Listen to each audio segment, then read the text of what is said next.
வணக்கம். நான் தினேஷ் கந்தசாமி. இதுக்கு முன்னாடி பேசின வீடியோஸ் எல்லாம் பார்த்துருப்பீங்க. இந்த தற்குணித்தனமான நாம் தமிழராக இருக்கட்டும், இல்லை ஒன்றிய அமைச்சராக இருக்கட்டும், இல்லை நம்மள இப்போ புதுசாக வந்திருக்க நடிகராக இருக்கட்டும், இவங்களோட தற்குறித்தனத்தெல்லாம் பார்த்துருப்பீங்க. நீட் எக்ஸாம், நீட்டு தான் வாழ்க்கையா, டாக்டர் தான் வாழ்க்கையான்னு சொல்கிறவங்களுக்கு ஒரு தரவோடு பேசுகிறோம். ஏன்னா திமுகன்றது தரவுகளுடன் பேசக்கூடியவர்கள். நாங்கள் தரவுகளோடு பேசுகிறோம். மொத்தமாக தமிழ்நாட்டில் இருக்கிற அரசு பள்ளிகளோட விவரம் 37,584 அரசு பள்ளிகள் இருக்குது. அதில் இந்த ஆண்டு 12வது முடித்த மாணவர்களோட எண்ணிக்கை 7,53,442. இதில் சிபிஎஸ்இ பள்ளி மட்டும் 1,478. இதில் மாணவர்கள் 14,96,307 பேர். சரிங்களா? இதில் மொத்தத்தையும் சேர்த்தா 22,49,449 பேர் இந்த முறை 12வது முடித்திருக்கிறார்கள். நான் சொல்கிறது கணக்கு பாஸ் ஆனவங்களோட கணக்கு. இதில் குரூப் 1 எழுதினவங்க, அதாவது குரூப் 1 குரூப் எடுத்தவங்க, 12வதுல குரூப் 1 எடுத்தவங்க 1,52,314 பேர். அதில் நீட் எக்ஸாமுக்கு ப்ரிஃபர் ஆகி நீட் எக்ஸாம் அட்டன் பண்ணுறவங்க நினச்சோங்களேன். சரி, ரைட். இவங்க 1,52,000 பேர் நாங்கள் அதுக்கு தான் சொன்னோம். இவங்களோட மாணவ செல்வங்கள்லாம் என்ன ஆவாங்க நீட்டுன்னு நம்பி போனான்ட்டு. அந்த தற்குறிங்களா திரும்பவும் சொல்கிறேன்.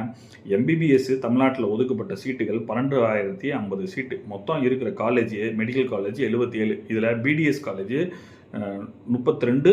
அதில் பிடிஎஸோட சீட்ஸு 3,100.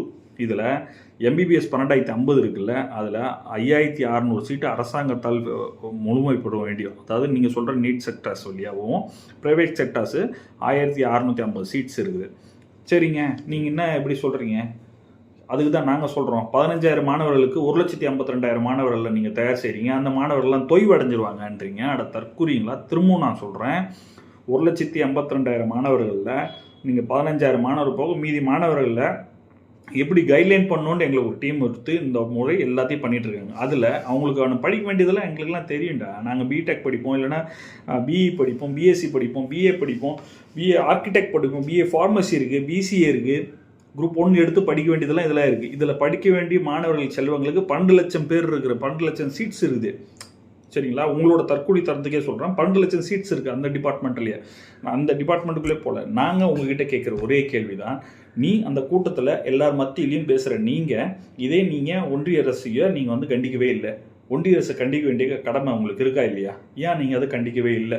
ஏன்னா தமிழ்நாட்டில் மட்டுமே இருக்கிற சீட்ஸ் கம்மியாக இருக்குது, மாணவர்கள் அதிகமாக இருக்கிறாங்கன்னா நீங்கள் என்ன கேட்கணும்? அப்போ மத்திய அரசில் உத்தரப்பிரதேசில் மட்டும் 86 சீட்ஸ் காலேஜஸ் கொடுத்துருக்கீங்களே, மகாராஷ்டிராவுக்கு 80 காலேஜஸ் கொடுத்துருக்கீங்க, ஏன் தமிழ்நாட்டுக்கு 77 காலேஜஸ் கொடுத்தீங்கன்னா உடனே ஒரு தற்கொலை வருவான்.